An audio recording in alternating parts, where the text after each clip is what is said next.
Cadeirante não combina com o visual do meu casamento. A senhora não vai entrar. Meu genro sussurrou isso curvado na minha altura, na entrada da igreja. Não discuti, não chorei. Girei minha cadeira devagar e saí com a cabeça erguida. Deixei ele com o casamento perfeito dele. 3 dias depois, liguei para minha filha.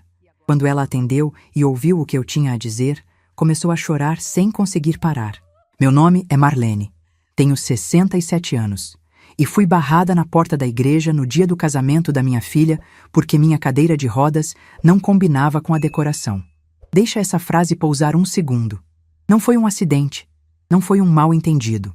Foi uma decisão planejada, executada por um homem de terno claro com sorriso de dentes brancos que se abaixou na minha altura, como se esse gesto fosse uma gentileza, e sussurrou na calçada dos jardins, na frente de convidados que chegavam de carro, que eu não ia entrar naquela igreja, que cadeirante não combinava com o visual do casamento dele.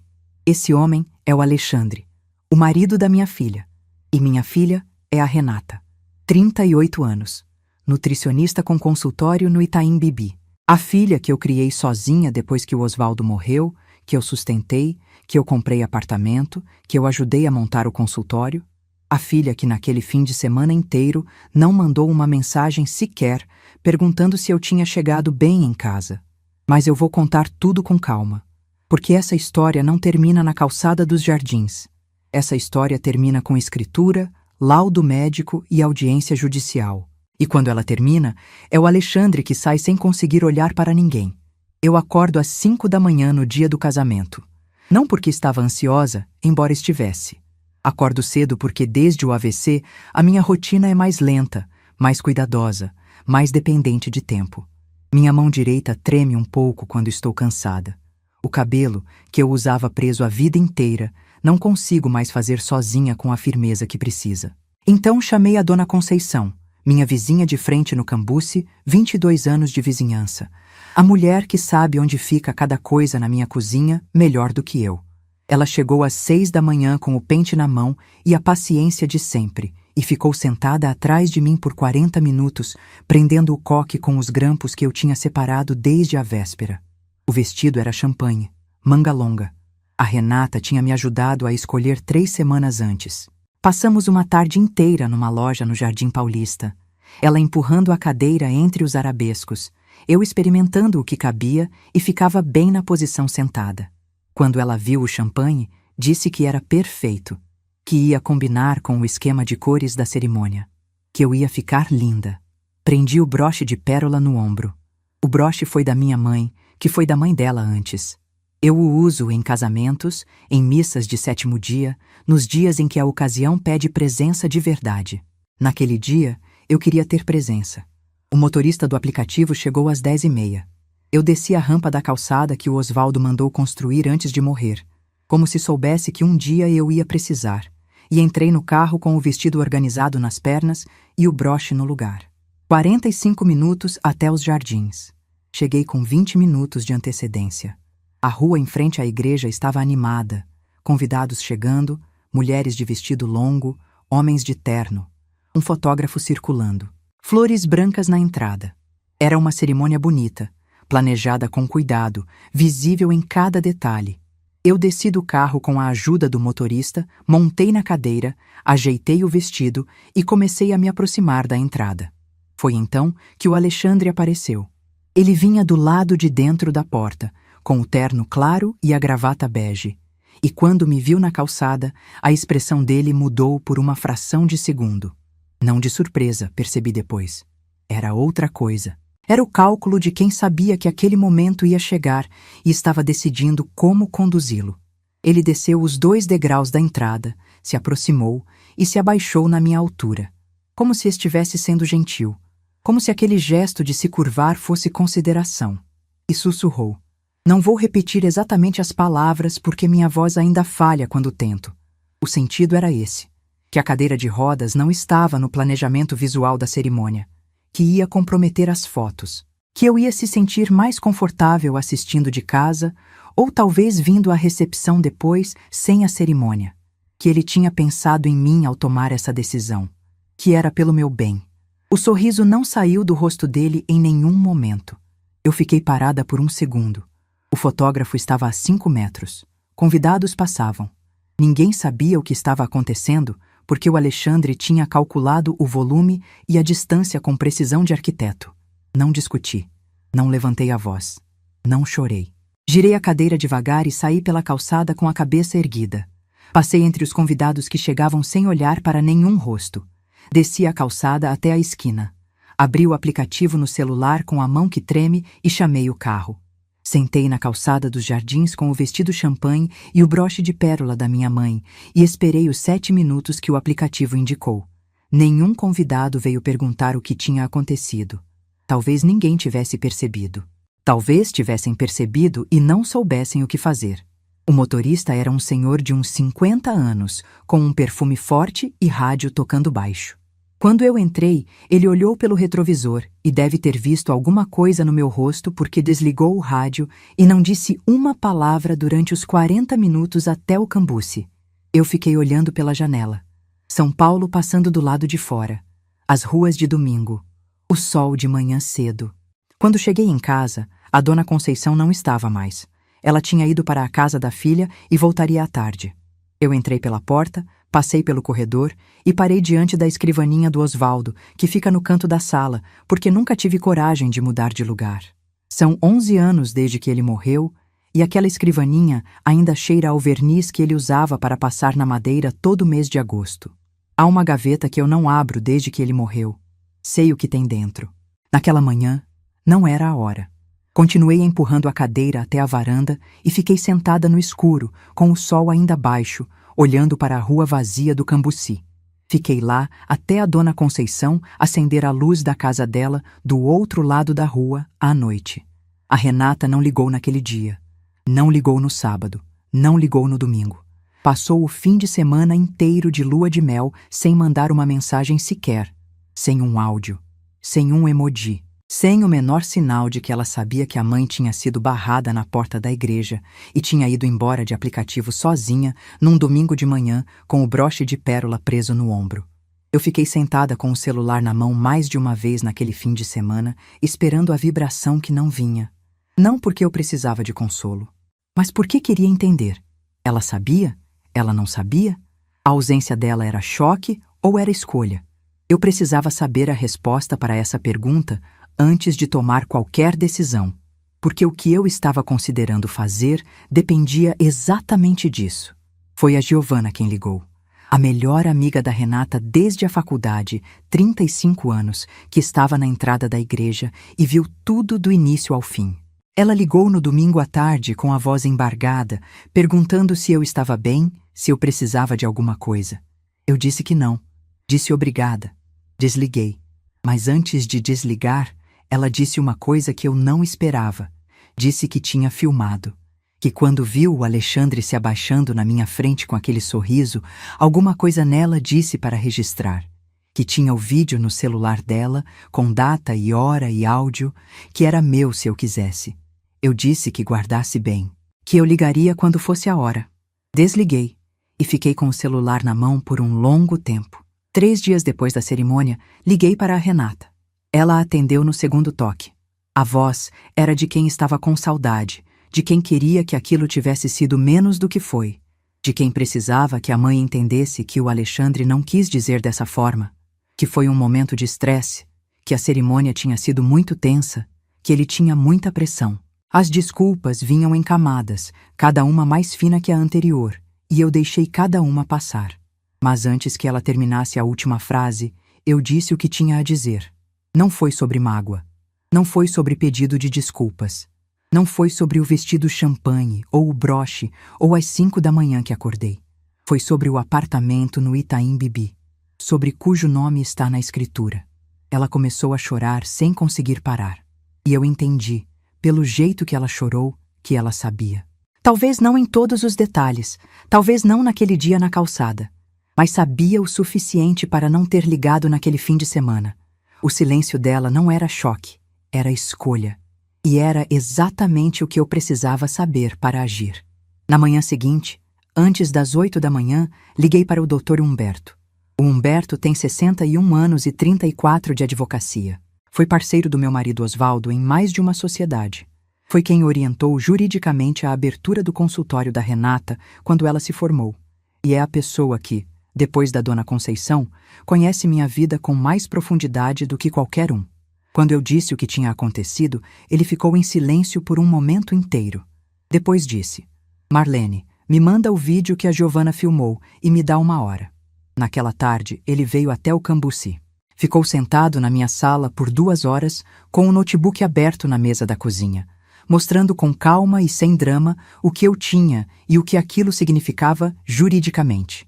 E o que eu tinha era considerável. O apartamento no Itaim Bibi, onde a Renata mora e onde funciona o consultório dela, foi comprado por mim em 2016, com a indenização do seguro de vida do Osvaldo. R$ 290 mil de entrada. O restante financiado, com as parcelas saindo da minha aposentadoria de funcionária pública todos os meses desde então. O apartamento está no meu nome. Sempre esteve. Sempre foi meu, registrado em cartório, escritura lavrada, cadeia dominial sem nenhuma interrupção. A Renata mora lá desde que se formou. Nunca pagou aluguel. Nunca pagou condomínio. Nunca pagou taxa de manutenção. O consultório funciona naquele endereço com alvará, registrado sobre o imóvel de minha propriedade. E nunca houve entre nós nenhum contrato de locação, nenhuma escritura de doação, nenhum instrumento assinado, nenhum documento que transferisse qualquer direito a ela. Era minha filha. Era comodato de mãe. Era o que eu achava que não precisava de papel, porque papel é para estranhos e ela era meu sangue. O Alexandre, quando planejou me tirar da porta da igreja, não sabia disso. Ou sabia, e achou que eu nunca ia agir. Que eu ia engolir, ligar na semana seguinte, aceitar o pedido de desculpas que viesse com um buquê de flores e um almoço de domingo, e que a vida ia continuar exatamente como estava. O que ele não sabia é que eu passei 30 anos lendo documentos em cartório.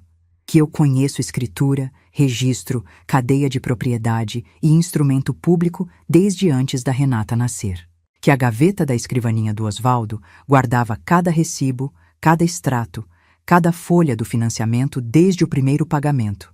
E que quando uma mulher de 67 anos, que trabalhou a vida inteira, decide agir, ela age com documentos na mão e a voz firme. O Humberto me explicou os caminhos. A notificação extrajudicial poderia ser emitida em dias, comunicando formalmente a rescisão do comodato verbal e concedendo prazo legal de 30 dias para desocupação. A partir da notificação, o processo de retomada do imóvel seguiria pelo rito judicial com prazo estimado de 6 a 12 meses, dependendo da resposta deles. Processo demorado por natureza, mas inevitável. Nenhum juiz no Brasil ignora a escritura de propriedade lavrada em cartório. Ele me perguntou se eu queria avançar. Eu disse que queria, mas que ainda não era o momento, porque eu precisava de uma coisa antes de assinar qualquer papel. Precisava olhar nos olhos da Renata e saber com absoluta certeza se ela tinha escolhido ou se ela tinha sido arrastada. Porque agir contra a filha que foi vítima é uma coisa. Agir contra a filha que escolheu é outra completamente diferente.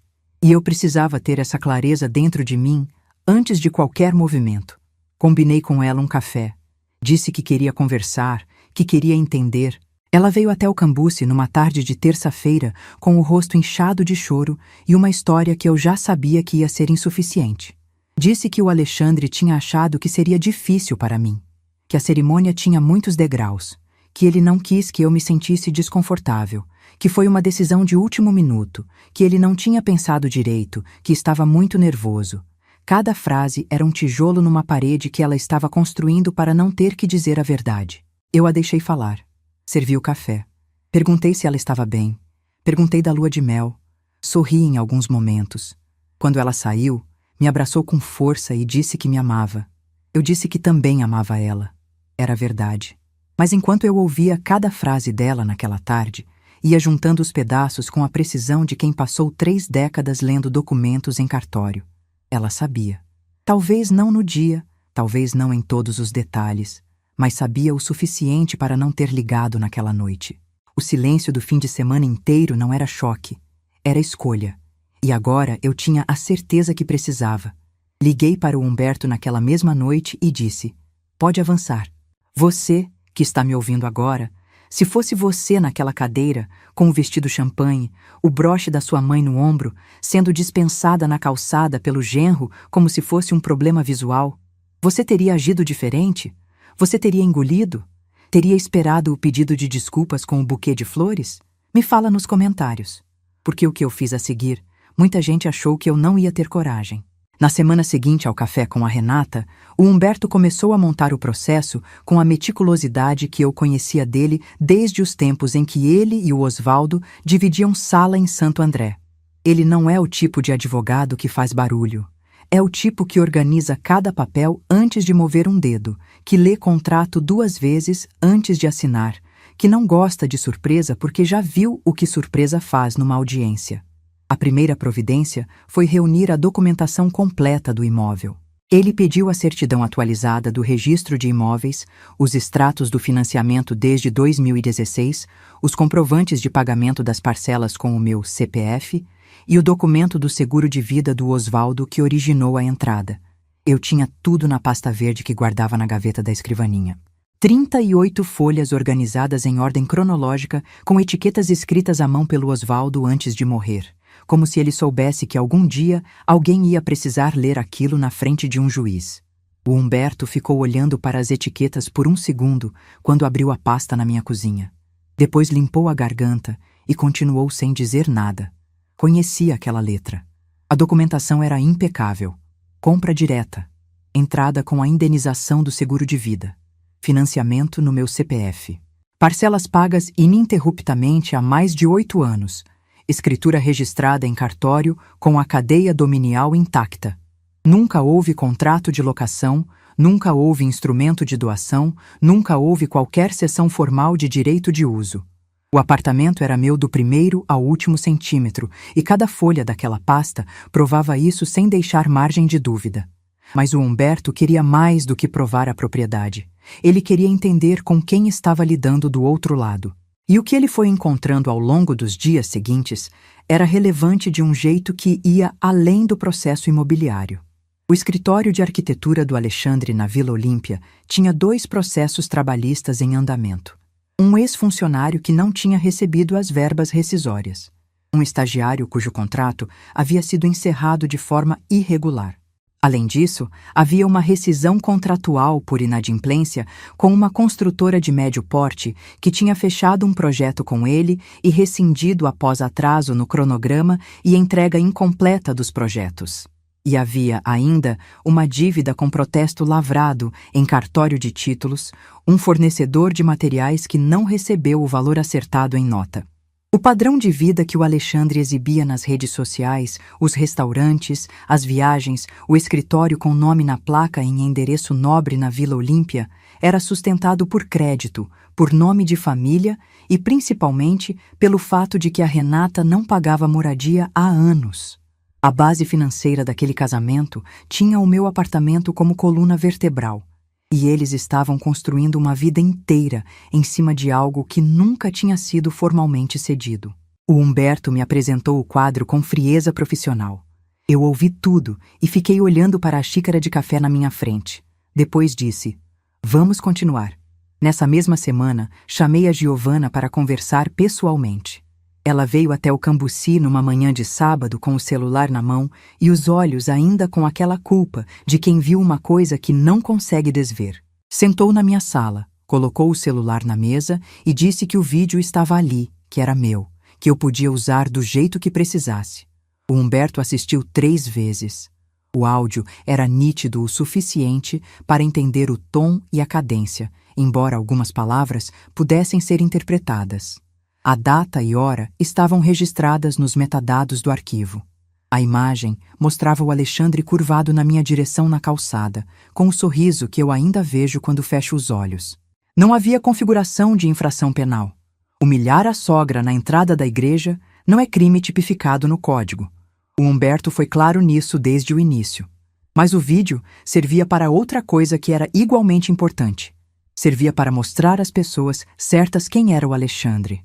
A Giovana me disse naquele sábado que o vídeo já tinha sido visto por algumas pessoas do meio em que ela e a Renata circulavam desde a faculdade. que tinha encaminhado para um grupo de profissionais de arquitetura e design de interiores que ela conhecia. Não tinha me pedido permissão. Me avisou depois, pedindo desculpas. Eu disse que não havia nada para desculpar. O Alexandre tinha feito aquilo na calçada, na frente de convidados, em plena luz do dia.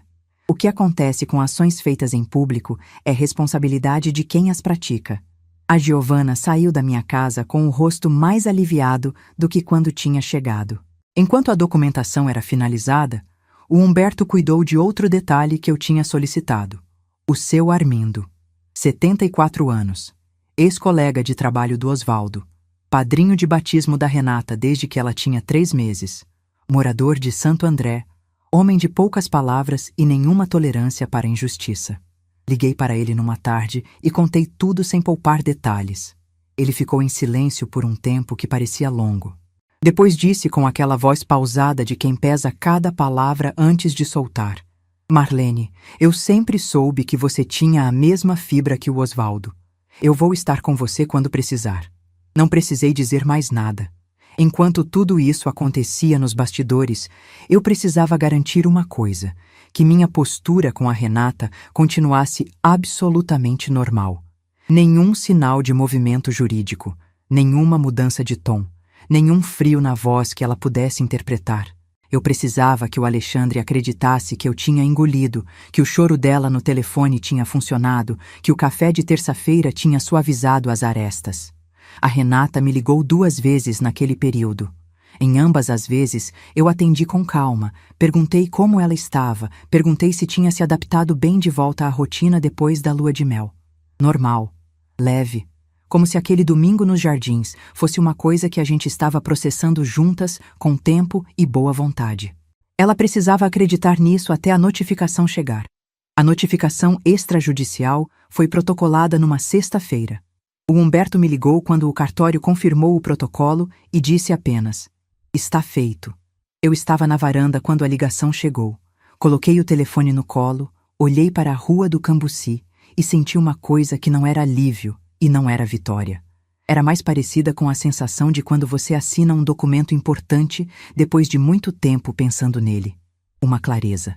A confirmação de que você seguiu o caminho certo. Fiquei sentada na varanda até escurecer. Às 21h o celular tocou. Era a Renata. Ela não chorava mais. A voz estava diferente. Fria, tensa, com a cadência e o vocabulário do Alexandre por trás de cada frase, como se ele tivesse ditado o roteiro. Disse que eu não podia fazer isso. Que aquele apartamento era a vida dela, o consultório dela, tudo que ela tinha construído. Que eu estava destruindo o que ela tinha erguido com o próprio esforço. Que não era justo. Que ela nunca tinha imaginado que a mãe fosse capaz de uma coisa dessas. Eu deixei ela terminar cada frase sem interromper. Quando parou, eu disse com calma: Renata, eu não estou destruindo nada que seja seu. Estou retomando o que é meu. Ela desligou. 30 minutos depois, o Alexandre mandou mensagem. Texto curto, direto. Que eu ia me arrepender de ter começado uma guerra com ele. Que ele sabia como essas coisas funcionavam. Que eu não tinha ideia com quem estava lidando. Eu li a mensagem, guardei o celular na bolsa lateral da cadeira e fui dormir. Fica comigo, porque o que vem a seguir é onde a história muda de tamanho. Porque o Alexandre não era o tipo de homem que recebe uma notificação extrajudicial e fica quieto esperando o processo correr. Ele era arquiteto, filho de família tradicional de Higienópolis, homem acostumado a vencer disputas na base da pressão e do nome. E quando o nome sozinho não resolve, ele parte para outra coisa. Em menos de 2 semanas, chegou a resposta jurídica.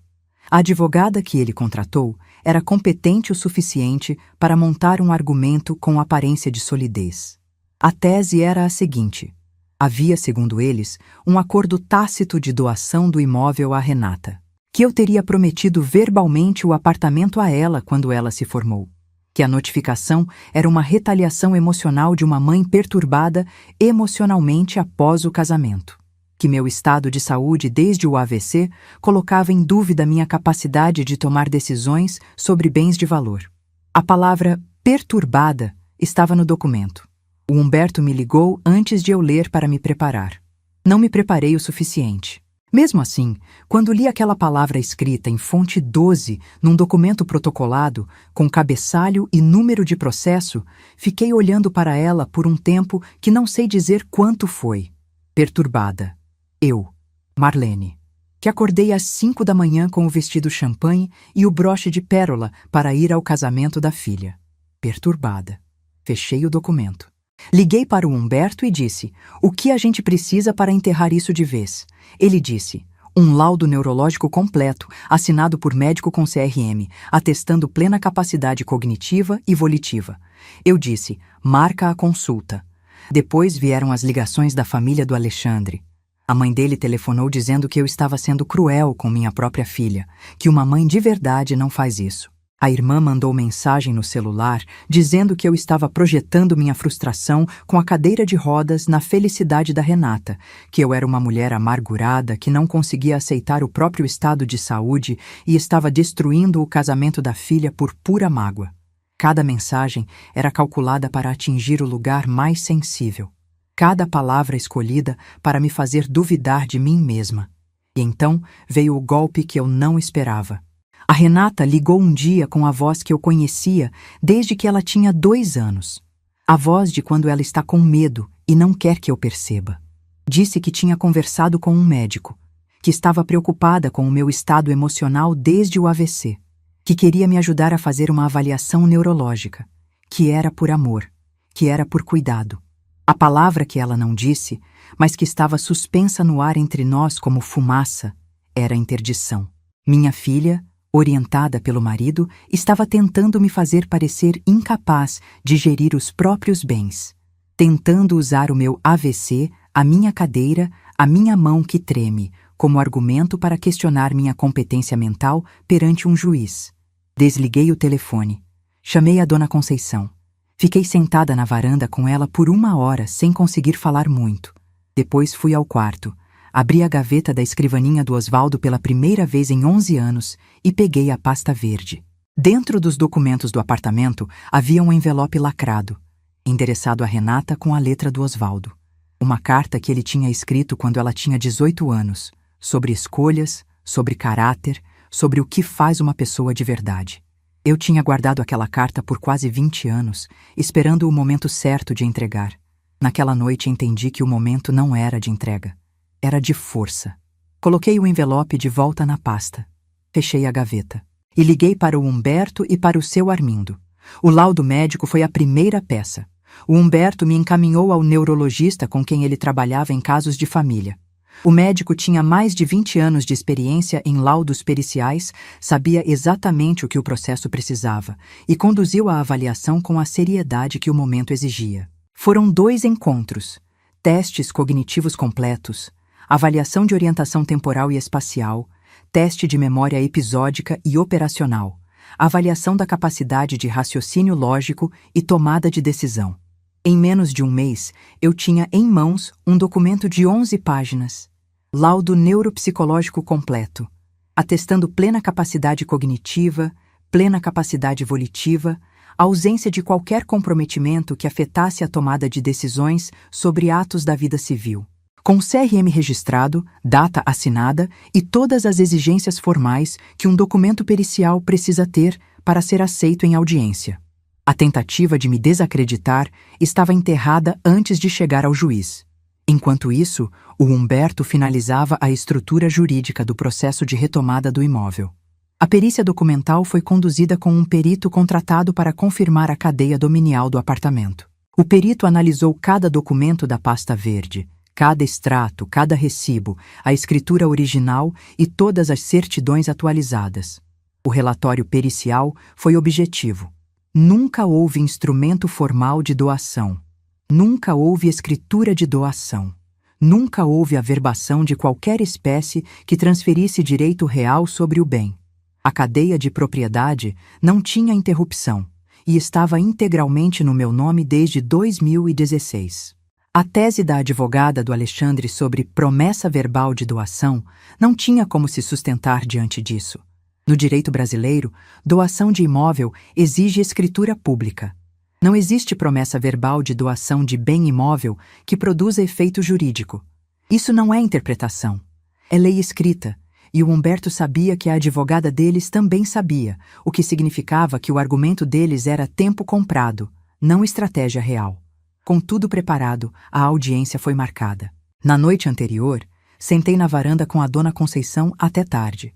Ela me trouxe chá que ela faz com erva cidreira do vaso que tem na janela dela, aquele chá que tem gosto de infância, e ficou comigo sem precisar dizer muita coisa. A dona Conceição tem o dom das pessoas que sabem quando o silêncio serve mais do que palavra. Antes de ir para o quarto, ela segurou minha mão por um segundo e disse: Marlene, o Osvaldo estaria orgulhoso. Não consegui responder. Só agradeci com a cabeça. Dormi menos do que precisava. Acordei cedo. Vesti o mesmo broche de pérola que estava no ombro naquele domingo dos jardins. Porque sim, eu quis isso. E saí de casa com o Humberto que passou me buscar às 8 da manhã. O seu Armindo já estava no corredor do fórum quando chegamos. 74 anos, terno escuro, gravata que eu reconhecia como a mesma que ele usava nas festas juninas do Osvaldo, aquela expressão fechada de quem não está ali para a conversa. Quando me viu, se aproximou, colocou a mão no meu ombro e disse apenas: Estamos juntos. Não precisava de mais nada. Entramos na sala de audiência. A sala era pequena, como são a maioria das salas de audiência do fórum. Mesa comprida, cadeiras de cada lado, o juiz ao centro com os documentos empilhados à frente. Uma auxiliar digitando. Luz fria de neon. O Alexandre entrou com a advogada e com o rosto de quem ainda acreditava que ia sair dali, como entrou. Terno escuro, cabelo alinhado, aquela postura de quem está acostumado a ser o mais alto na sala. Quando me viu ao lado do seu Armindo, alguma coisa passou pelo rosto dele. Não sei dizer o que exatamente. Não era medo. Era mais parecido com o reconhecimento de que a equação não estava como ele esperava. A Renata entrou logo depois e parou por uma fração de segundo quando viu o seu Armindo sentado ao meu lado. Ela o conhece desde o batismo. Passou os primeiros anos de vida no colo dele. Foi ele quem estava ao lado do Osvaldo quando ela nasceu no hospital.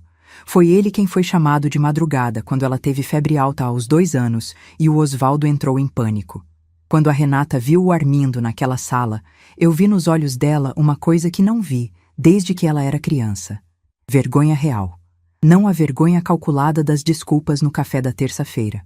A vergonha de quem é visto por alguém que a conhece antes de ela ter aprendido a se esconder. O seu Armindo não disse nada. Só olhou para ela com aquele olhar tranquilo e firme de padrinho que conhece uma pessoa desde o batismo e sabe exatamente o que está vendo.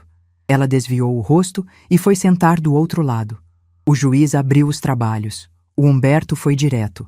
Apresentou a escritura do apartamento. O juiz analisou. Confirmou o nome da proprietária. Marlene. Confirmou a data de aquisição. Confirmou o CPF registrado. Pediu a certidão de matrícula atualizada. O Humberto já tinha na pasta. Entregou. O juiz examinou. A cadeia dominial estava intacta. Nenhuma transferência, nenhuma averbação, nenhum instrumento de qualquer espécie alterando a titularidade desde 2016. A advogada do Alexandre apresentou o argumento da promessa verbal de doação. O Humberto levantou com calma e citou o artigo 541 do Código Civil Brasileiro. Doação de bem imóvel exige escritura pública. Não há possibilidade jurídica de promessa verbal de doação de imóvel produzir efeito real. A advogada deles sabia disso. O juiz sabia disso. Ficou registrado em ata. Então, o Humberto colocou sobre a mesa o laudo neuropsicológico. O juiz pegou. Leu. 11 páginas. Plena capacidade cognitiva. Plena capacidade volitiva. Ausência de qualquer comprometimento que afetasse atos da vida civil. Data. Assinatura. CRM. Tudo em ordem. A tese de incapacidade da proprietária foi descartada formalmente e em registro de audiência. Eu fiquei olhando para o juiz enquanto ele lia. Fiquei olhando para a expressão da advogada do Alexandre enquanto cada documento era examinado. Via os argumentos dela, enfraquecendo conforme a pilha de documentos do Humberto crescia e a pilha de contra-argumentos dela encolhia. Era como assistir a uma construção que vai perdendo os andares de cima para baixo. O Alexandre olhava para a mesa. Não para mim, para a mesa. A Renata ficava alternando o olhar entre o juiz e o seu Armindo. Quando o laudo neurológico foi lido em voz alta pela auxiliar, ela fechou os olhos por um segundo. Eu acho que foi o momento em que ela entendeu o que tinha sido tentado contra mim e o que isso significava. O Humberto apresentou então os extratos do financiamento. 8 anos de parcelas. 8 anos do meu CPF. 8 anos da minha aposentadoria de funcionária pública pagando aquele apartamento mês a mês. Nenhum nome da Renata. Nenhum nome do Alexandre. Só o meu. A advogada deles levantou para fazer uma última tentativa. Argumentou que a longa permanência da Renata no imóvel, sem cobrança de aluguel, configuraria a posse com animos de permanência e, eventualmente, geraria direitos. O Humberto respondeu com a legislação específica de comodato e com a ausência de qualquer contestação formal de propriedade por parte da Renata durante todo o período. A advogada sentou. O juiz organizou os documentos, fez as últimas anotações e proferiu a decisão. A retomada do imóvel foi determinada. Prazo de 90 dias para desocupação total, com a proprietária tendo o direito de verificar o estado do bem ao final do período. Ficou consignado em ata que não havia base legal para a alegação de direito adquirido por parte da Renata ou do cônjuge. A tese de promessa verbal de doação foi descartada por incompatibilidade com a legislação civil. A tese de incapacidade da proprietária foi descartada por falta de fundamento, com o laudo pericial sendo incorporado ao processo. Não houve discurso. Não houve cena.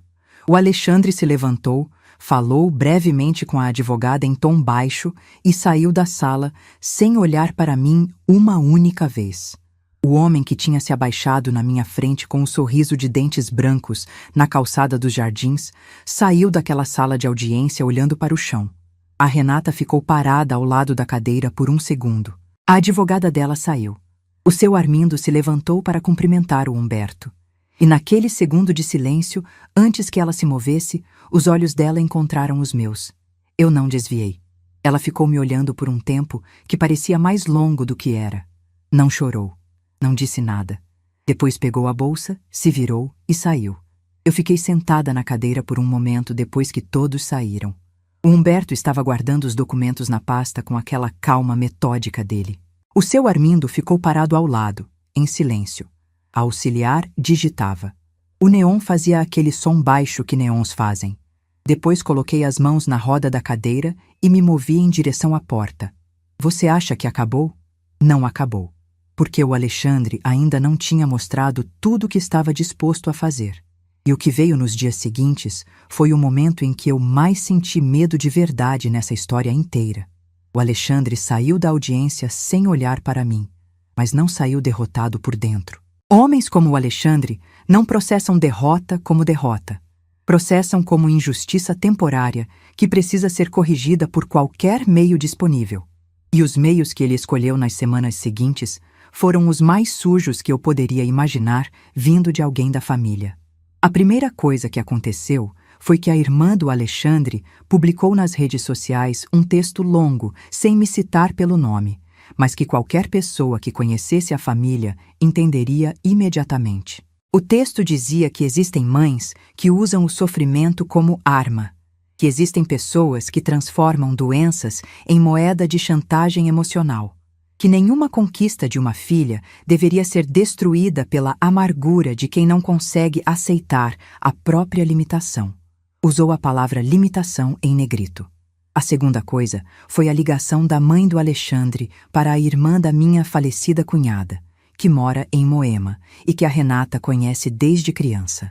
A mãe do Alexandre ligou para essa mulher e contou a versão dela da história, que eu era uma idosa em estado emocional instável que tinha tomado uma decisão impulsiva de retomar o apartamento como punição pelo casamento, que o médico da família estava preocupado que talvez fosse necessário envolver um tutor legal para me proteger. Tutor legal. Ela usou essa expressão com uma mulher que me conhece há 40 anos. A terceira coisa foi a mais pesada. Um advogado, diferente da advogada anterior, entrou em contato com o Humberto, notificando que o Alexandre e a Renata estavam considerando entrar com uma ação cautelar de interdição parcial com base em laudo de terceiro que eles tinham contratado paralelamente. Um médico que eu nunca tinha visto, que nunca tinha me examinado, que assinou um documento afirmando que meu quadro clínico pós-AVC poderia comprometer a capacidade de gerir patrimônio significativo. Um médico que assinou um laudo sem me examinar. Quando o Humberto me ligou para me contar isso, eu precisei de um momento antes de conseguir falar. Não era raiva. Era algo mais profundo do que raiva. Era a compreensão de que existe um nível de desrespeito que você nunca imagina que vai chegar até você, mesmo quando já recebeu muito desrespeito antes. A minha filha estava deixando o marido usar um documento médico falso para tentar me declarar parcialmente incapaz. A filha que eu tinha ajudado a montar o consultório. A filha que eu tinha comprado o apartamento com o seguro de vida do próprio pai dela. Liguei para a dona Conceição naquela noite. Ela veio, ficou comigo na varanda, ouviu tudo. No meio da minha fala, ela disse, bem baixinho, Marlene, você tem o laudo, o deles não vale nada. Ela não tem formação jurídica nenhuma, é aposentada de escola pública, mas entendeu a situação com mais clareza do que qualquer pessoa com diploma que eu poderia contratar. Mas o medo estava lá, real, concreto. A sensação de que mesmo tendo feito tudo certo, mesmo tendo cada documento na ordem, ainda havia a possibilidade de que o sistema fosse usado contra mim de um jeito que eu não conseguisse controlar completamente. Essa é a vulnerabilidade de quem tem 67 anos, usa cadeira de rodas e não tem mais um marido ao lado para dividir o peso. Fiquei acordada boa parte daquela noite. De manhã cedo, liguei para o Humberto e disse, me conta tudo o que você encontrou sobre esse médico. O que o Humberto encontrou demorou 2 dias de investigação com os recursos legais disponíveis para um advogado de 34 anos de carreira que conhece meio São Paulo jurídico pelo primeiro nome. O médico que assinou o laudo tinha o CRM regular, mas a especialidade registrada era medicina clínica geral, não neurologia, não psiquiatria, não neuropsicologia. Ele não tinha habilitação formal para emitir laudo de capacidade cognitiva. O documento era tecnicamente inválido por incompetência formal do subscritor para aquele tipo de avaliação específica. Além disso, o Humberto localizou que o mesmo médico tinha assinado laudos similares em outros 2 processos nos últimos 3 anos, sempre em situações de disputa patrimonial familiar, sempre contratado pela parte que queria questionar a capacidade do proprietário do bem.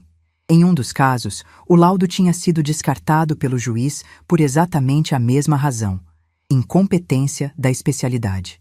Mas o Humberto não parou aí. Porque quando você vai fundo num processo desses, às vezes você encontra o que não estava procurando. O que ele encontrou foi uma conexão. O advogado que tinha enviado a notificação sobre o laudo era sócio em uma firma que tinha como cliente recorrente um escritório de arquitetura. Não o escritório do Alexandre, um escritório diferente. Mas a firma tinha sido indicada ao Alexandre pela família dele em Higienópolis, e a indicação tinha vindo de um contexto em que já existia um relacionamento anterior. Não era prova de nada isoladamente, mas era o mapa de como o Alexandre funcionava. Redes de favor, indicações cruzadas, mecanismos de pressão que pareciam independentes, mas tinham o mesmo centro. Um homem acostumado a resolver problemas com a Rolodex certa. O Humberto me apresentou tudo isso e então me disse uma coisa que não esperava. Disse, Marlene, eu acho que é hora de você saber de uma coisa que eu guardei até ter certeza. O Alexandre está com o escritório dele em situação muito mais grave do que as ações trabalhistas. Eu tenho razão para acreditar que o contrato rescindido pela construtora envolveu mais do que atraso no cronograma. A indicação de que projetos entregues apresentavam irregularidades técnicas que geraram uma notificação da construtora ao CAU, o Conselho de Arquitetura e Urbanismo. Se essa notificação for convertida em processo disciplinar, o Alexandre pode enfrentar suspensão do registro profissional. Eu fiquei em silêncio. Ele continuou. Isso não é algo que eu posso usar diretamente no nosso processo, mas é algo que o CAU pode processar de forma independente se a construtora avançar com a reclamação formal. E se o escritório perder os contratos que ainda tem enquanto o processo disciplinar corre, o que pode acontecer porque clientes grandes verificam registros antes de assinar? A situação financeira deles vai ficar muito mais crítica do que já está. Não precisei de tempo para pensar. Disse: Humberto, você não precisa fazer nada com isso. Deixa a construtora decidir o que vai fazer com a reclamação deles. Não é meu trabalho destruir o Alexandre. O trabalho dele faz isso sozinho. Ele concordou com a cabeça. Guardou o notebook. E disse: Então vamos para a próxima etapa. A próxima etapa era o golpe final. E para o golpe final, eu precisava de uma coisa que ainda não tinha usado. Eu precisava do seu Armindo, não como testemunha de audiência, como padrinho. Liguei para ele naquela tarde e pedi que viesse até o Cambuci. Ele chegou na manhã seguinte. Sentou na minha cozinha, tomou o café que eu já sabia que ele gostava e ouviu. Quando terminei de explicar o que eu queria que ele fizesse, ele ficou olhando para a xícara por um momento. Depois disse: Você quer que eu fale com a Renata? Disse: Sim, não para convencê-la de nada, não para negociar, apenas para que ela ouça de alguém que a conhece desde antes de ela saber o próprio nome, o que ela está fazendo com a própria vida. O seu Armindo foi ao consultório da Renata no Itaim Bibi, numa tarde de quarta-feira. Ela estava entre atendimentos. Quando viu ele na porta da sala de espera, ficou parada. Ele entrou, sentou e ficou com ela por 40 minutos. Eu não sei o que foi dito porque não pedi para ele me contar e ele não contou. Só me disse quando telefonou depois. Eu falei o que precisava ser falado. O resto é com ela. Mas havia ainda uma última peça antes do confronto final. O vídeo da entrada da igreja. O Humberto tinha me dito desde o início que o vídeo não era prova de infração penal, mas era prova de caráter. E havia um lugar onde prova de caráter importava mais do que laudo jurídico: o mercado. O Alexandre trabalhava com construtoras, incorporadoras, clientes de alto padrão que contratavam o arquiteto para projetos residenciais e comerciais de valor significativo. Esses clientes verificam referências, esses clientes pesquisam, esses clientes conversam entre si. A Giovana tinha encaminhado o vídeo para o grupo de profissionais que ela conhecia, mas havia um círculo maior que ainda não tinha visto. E não era meu trabalho fazer esse vídeo circular, mas o Alexandre tinha feito aquilo numa calçada pública no domingo de manhã. E o que acontece em calçadas públicas pertence ao mundo. Deixei o mundo fazer o trabalho dele. A ação cautelar de interdição parcial tentada pelo Alexandre e sua advogada foi analisada pelo Humberto com o laudo neurológico em mãos, e a resposta foi construída com uma precisão que eu só conseguia admirar de longe. O Humberto redigiu a defesa em 36 páginas. A primeira parte desconstruía a competência do médico subscritor do laudo deles: CRM regular, especialidade de clínica geral, ausência de habilitação em neurologia, neuropsicologia ou psiquiatria, incapacidade formal para subscrever laudo de capacidade cognitiva. Citou a resolução do Conselho Federal de Medicina que estabelece os critérios de especialidade para esse tipo de documento pericial. Citou os 2 processos anteriores em que o mesmo médico havia emitido laudo similar, e os 2 casos em que esses laudos foram descartados por incompetência formal. A segunda parte apresentava o meu laudo neuropsicológico completo. 11 páginas, médico especialista, CRM da especialidade correta, metodologia detalhada, resultados objetivos, conclusão clara. Plena capacidade cognitiva. Plena capacidade volitiva. Sem comprometimento de qualquer espécie para atos da vida civil. A terceira parte foi a que o Humberto chamou de a parte que faz o juiz parar. Ele documentou a sequência de ações do Alexandre desde a notificação extrajudicial, o documento que me chamava de perturbada, as ligações da família para pessoas próximas minha, tentando construir narrativa de instabilidade, o laudo médico obtido sem exame clínico, a ação cautelar tentada paralelamente ao processo principal em andamento. Apresentou tudo como o que era: uma estratégia coordenada para desacreditar a proprietária de um bem imóvel e impedir a retomada legítima desse bem. Fraude processual. Não era a palavra que o Humberto usou levianamente, mas estava no documento. A ação cautelar foi extinta sem resolução de mérito. O juiz que a analisou determinou que o laudo apresentado era tecnicamente inválido por incompetência do subscritor e que não havia fundamento para a suspensão da plena capacidade civil da requerida. A decisão foi em menos tempo do que o processo principal, porque o argumento jurídico era simples. O documento deles não tinha validade formal. Ponto. O Humberto me ligou com a decisão na mão e disse: Marlene, está encerrado esse capítulo. Eu pedi que ele continuasse lendo a decisão em voz alta para mim pelo telefone, até o final. Cada linha. Ele leu sem interromper, com aquela voz pausada de advogado que sabe que algumas palavras precisam de silêncio ao redor. Quando terminou, fiquei em silêncio por um momento. Depois disse: Obrigada, Humberto. Do Osvaldo também. Ele ficou em silêncio por um segundo. Depois disse: Claro. O prazo de 90 dias para a desocupação do apartamento correu em paralelo com tudo isso. Durante esse período, o Humberto manteve comunicação formal com a advogada dele sobre os termos da saída: estado de conservação do imóvel, retirada de pertences, devolução das chaves. Tudo documentado, tudo registrado. Nenhuma conversa informal, nenhum acordo de corredor, nenhuma margem para interpretação posterior. Fui ao apartamento uma única vez durante esse período. O Humberto foi junto. Não entrei. Fiquei na calçada enquanto ele subia para fazer a vistoria prévia com um engenheiro que ele havia contratado para registrar o estado do bem. O apartamento estava em bom estado de conservação. A Renata sempre foi cuidadosa com as coisas. Isso eu sabia. Isso eu sempre soube. Fiquei na calçada do Itaim Bibi, olhando para o prédio que eu tinha comprado com o seguro de vida do Osvaldo 8 anos antes.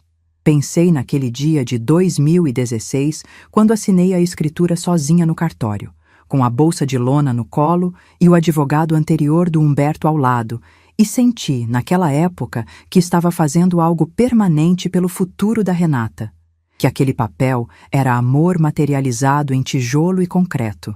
Fiquei olhando para o prédio por mais alguns minutos. Depois me virei e fui embora. A reunião final aconteceu no escritório do Humberto na semana seguinte à saída deles. Não era audiência judicial, era a fase pós-decisão, entrega formal de documentos, registro do estado do imóvel, protocolo de devolução das chaves. A advogada deles apareceu. A Renata não. O Alexandre não. Só a advogada, com uma pasta fina e o rosto de quem preferia estar em qualquer outro lugar. O Humberto conduziu com a formalidade de sempre. Cada documento assinado. Cada protocolo registrado. Quando a da advogada entregou as chaves, colocou-as sobre a mesa com uma delicadeza que parecia uma tentativa de encerrar o assunto sem precisar olhar para ninguém. Eu peguei as chaves da mesa, 2 cópias, num chaveiro simples de metal, as mesmas chaves que a Renata tinha usado por anos. Guardei no bolso lateral da cadeira. O Humberto encerrou a reunião. A advogada dele saiu sem extensão de protocolo. Quando ficamos a sós na sala, ele me olhou por um momento e disse: Pronto. Eu disse: Sim, pronto. Fizemos o retorno ao imóvel para a vistoria final naquela tarde. O apartamento estava limpo, esvaziado, com as marcas nas paredes dos quadros que tinham sido retirados e um leve cheiro de produto de limpeza. A Renata tinha limpado antes de sair. Isso eu também sabia que ela ia fazer. Fiquei parada no meio da sala por um momento em silêncio. Depois disse ao Humberto: Pode começar o processo de locação. A vida do Alexandre, depois da audiência, não desmoronou de uma vez. Desmoronou por partes, do jeito que as coisas bem construídas desmoronam quando a fundação vai sendo retirada tijolo por tijolo. O primeiro tijolo foi o escritório. Com os 2 processos trabalhistas em andamento e a dívida protestada em cartório, o nome do escritório do Alexandre aparecia em consultas de crédito com restrição. Clientes grandes, antes de assinar contrato com arquiteto para projeto de alto padrão, fazem due diligence. É procedimento padrão no mercado de construção e incorporação. Quando o nome dele começou a aparecer com restrições em mais de um sistema, 2 contratos que estavam em fase de assinatura foram cancelados sem explicação formal. O Alexandre soube pelos intermediários que o problema era a consulta de crédito. O segundo tijolo foi o vídeo. A Giovana tinha encaminhado para o grupo de profissionais que ela conhecia. Mas grupos de WhatsApp têm vida própria, E o vídeo foi além do grupo original. Chegou a coordenadores de projetos de algumas incorporadoras que tinham trabalhado ou estavam considerando trabalhar com o escritório dele. Não foi campanha. Não foi organizado. Foi o efeito natural de mercados pequenos, onde reputação circula rápido e a história de um arquiteto que barra a sogra cadeirante na entrada da própria cerimônia de casamento por razões estéticas não é o tipo de história que as pessoas esquecem depressa. O terceiro tijolo foi a notificação do CAU. A construtora avançou com a reclamação formal. O processo disciplinar foi aberto. Enquanto ele corria, o Alexandre estava impedido de assinar projetos para aquela construtora, e a informação sobre o processo disciplinar em aberto era pública no sistema do conselho. Clientes que checavam encontravam. Alguns cancelaram consultas. Um contrato que estava sendo negociado foi simplesmente encerrado sem resposta às mensagens. O quarto tijolo foi o apartamento. Sem a moradia sustentada por mim, o casal precisou se realocar. Alugaram inicialmente um apartamento menor em Pinheiros, mas em condições financeiras que o escritório em dificuldade e o consultório da Renata, que precisava ser remontado em novo endereço, não sustentavam confortavelmente. A Renata encerrou o consultório do Itaim Bibi e tentou reabrir em espaço compartilhado numa clínica de saúde integrativa em outro bairro. Perdeu parte da clientela no processo de mudança, como é inevitável. O quinto tijolo foi a família de Higienópolis. A mãe do Alexandre, que tinha me ligado dizendo que eu estava sendo cruel com minha filha, ficou quieta quando o processo disciplinar do CAU abriu e quando os contratos foram cancelando. A irmã que tinha me mandado mensagem sobre limitação apagou o texto das redes sociais. Quando o padrão de vida do Alexandre começou a encolher de forma visível, a presença da família de Higienópolis nos eventos sociais dele diminuiu proporcionalmente. Família de status protege o status, não a pessoa. O sexto tijolo foi o casamento.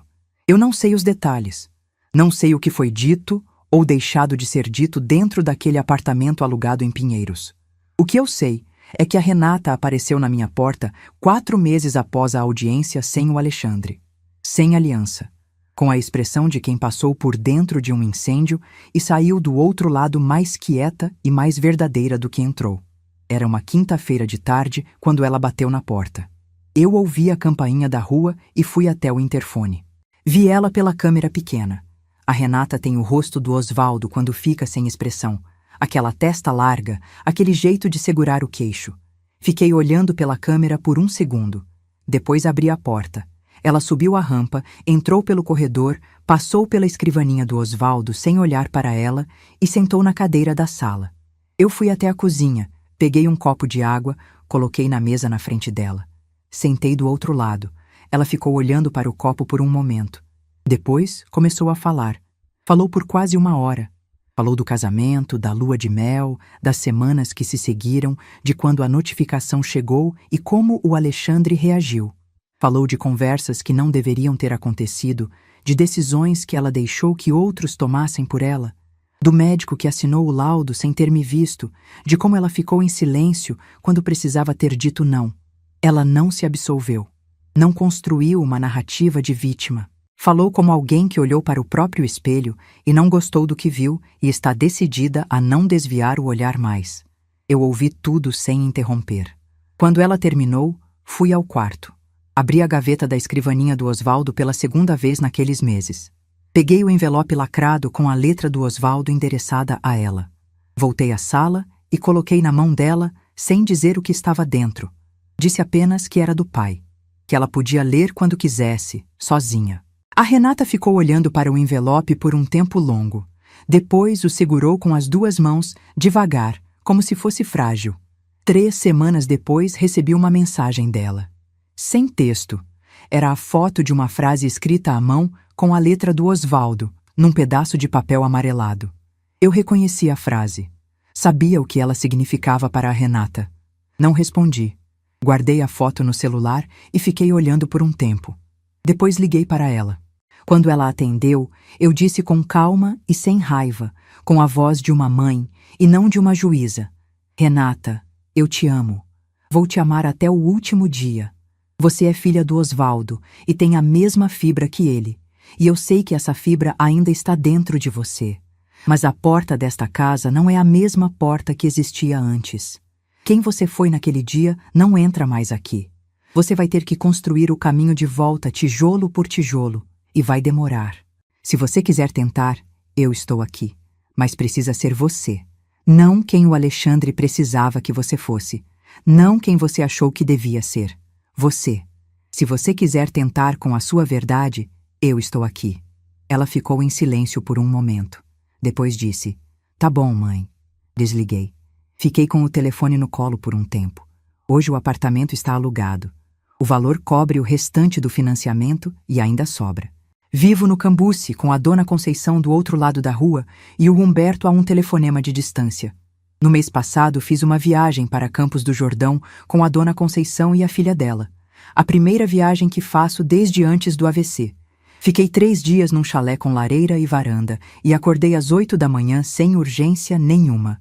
A escrivaninha do Osvaldo ainda está no canto da sala. A gaveta está fechada, mas já não tenho medo de abri-la. Eu sei quem eu sou. Sempre soube. E quando alguém achar que uma mulher de 67 anos em cadeira de rodas pode ser movida de um lugar onde ela tem direito de estar, numa calçada, numa sala de audiência, na própria vida, sem que haja consequência, essa pessoa está errada. Não porque eu sou exceção, porque nenhuma de nós deveria ser tratada como se fosse menos do que é. Lembra disso. Se essa história te tocou, se inscreve no canal agora. Tem uma história nova esperando por você aqui na tela e eu garanto que ela é tão forte quanto essa. Clica. Você não vai se arrepender.